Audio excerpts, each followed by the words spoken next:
Every year at this time, the United Nations scrambles to pass a bundle of resolutions condemning Israel for whatever they can think of at the time, and this year was no different. 6 very biased resolutions were presented and passed this year, and they included rejecting all Jewish connection to Jerusalem as the capital of the Jewish people, blaming only Israel for a lack of progress on peace talks with the Palestinian Arabs, and demanding that Israel return the Golan Heights to Syria. It was the usual anti-Semitism we have come to expect from the United Nations, and I sometimes think that the only thing they are united about is in their hatred of Israel. But apart from all the anti-Israel motions put forward, US Ambassador to the UN Nikki Haley presented one on behalf of the United States condemning Hamas. It is a shame to see her go, and we have now found out that her replacement will be Heather Nauert, who was a Fox TV journalist before being recruited to the White House. However, Haley's vote wasn't carried. Why? Because just 20 minutes earlier, at the instigation of Kuwait, the General Assembly voted to require a 2/3 majority for the impending vote on Hamas. Haley pointed out at the time that the demand for a 2/3 majority was a double standard, since no such demand was ever made on anti-Israel resolutions, including the 6 passed in what she called a planned attack on Israel. She was right, of course, so even though the motion condemning Hamas got a majority, it wasn't passed because it fell short of the 2/3 needed. But does anybody remember what happened last year when all these anti-Israel resolutions came up in December? Julie Bishop was foreign minister at the time when President Trump announced his embassy move.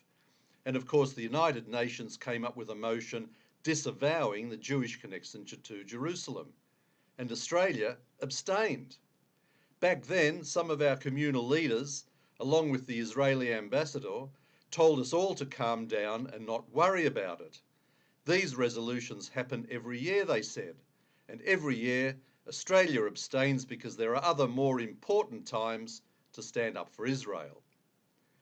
Only the Australian Jewish Association was honest enough to speak up and criticise the government for taking such a cowardly and unprincipled approach.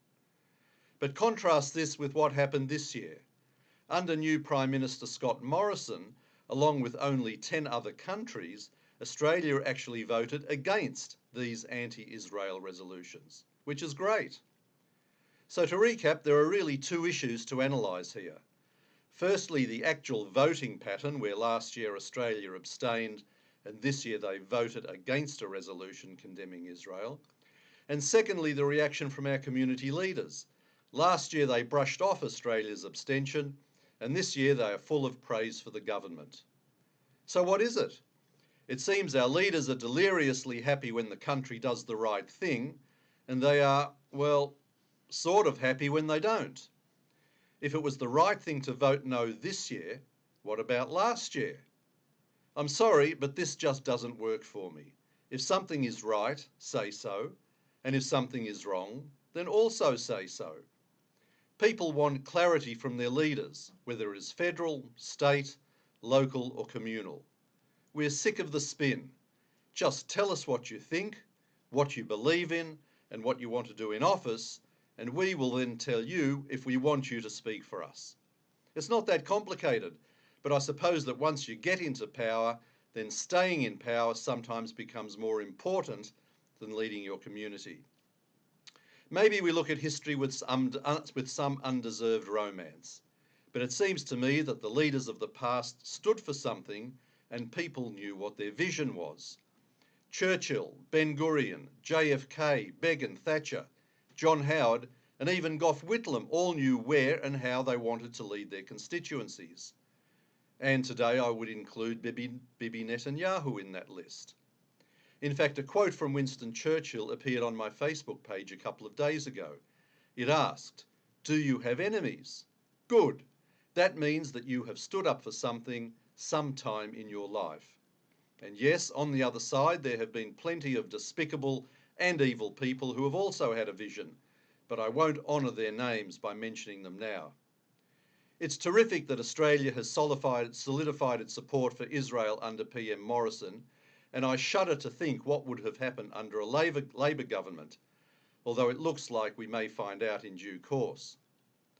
Something has changed over the years. Maybe it is all this political correctness, but once upon a time, our communal leaders seemed to have more courage to call out bad behaviour on sensitive issues.